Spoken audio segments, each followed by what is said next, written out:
Now I'm very happy. Switzerland లోని అందమైన ప్రాంతానికి వెళ్తున్నా అని దావోస్ టూర్ కి ముందు రోజు వైట్ హౌస్ లో చెప్పుకొచ్చారు అమెరికా ప్రెసిడెంట్.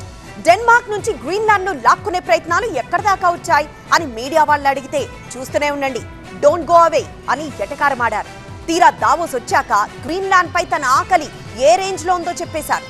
నాకు కావాల్సింది మీ దగ్గర ఉంది అని రాయబారం మొదలుపెట్టారు.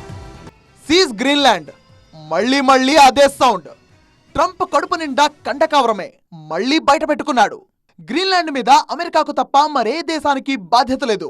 మోస్ట్ ఇర్రెస్పాన్సిబుల్ బ్లడీ కంట్రీస్, ఇలా మొదలైంది దావోస్ వేదికపై ట్రంప్ ప్రసంగం. పేరుకు ప్రపంచ ఆర్థిక సదస్య అయినా అక్కడ అన్ని రాజకీయాలే మాట్లాడారు. బిజినెస్ కు బదులు బ్లాక్ మెయిలింగే ఎక్కువగా కనిపించింది ఆయన మాటల్లో.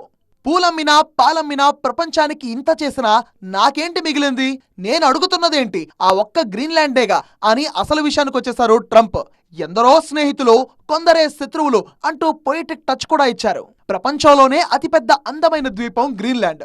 ప్రస్తుతం డెన్మార్క్ చేతుల్లో ఉంది ఆ గ్రీన్లాండ్. కానీ దాని మీద ట్రంప్ కన్ను పడింది. మీరు మర్యాదగా ఇస్తే సరి, లేదంటే లాక్కోవడం ఎలాగో కూడా నాకు తెలుసని హెచ్చరిస్తున్నారు ట్రంప్. ప్రపంచానికి శాంతి కావాలంటే గ్రీన్లాండ్ విషయంలో ఓ నిర్ణయం జరగాలి అంటూ బెదిరింపులకు దిగారు. కాసింత ఫ్లాష్ బ్యాక్ కూడా తవ్వుకున్నారు. రెండో ప్రపంచ యుద్ధంలో జర్మనీకి సాగిలపడ్డ డెన్మార్క్ ను కాపాడడం కోసం అమెరికా సీరియస్ గా పోరాడింది. ఇప్పుడు డెన్మార్క్ దేశం ఇంత ఆరాంగా ఉందంటే దానికి మేమే కదా కారణం. కానీ ఆ కృతజ్ఞత కూడా లేకుండా గ్రీన్లాండ్ విషయంలో ముంకపట్టుతో ఉంది అంటూ డెన్మార్క్ మీద నిప్పులు కక్కారు ట్రంప్. చాయిస్ ఈజ్ యువర్స్ అని గ్రీన్లాండ్ విషయంలో నాటోకు అల్టిమేటం కూడా జారీ చేశారు ట్రంప్.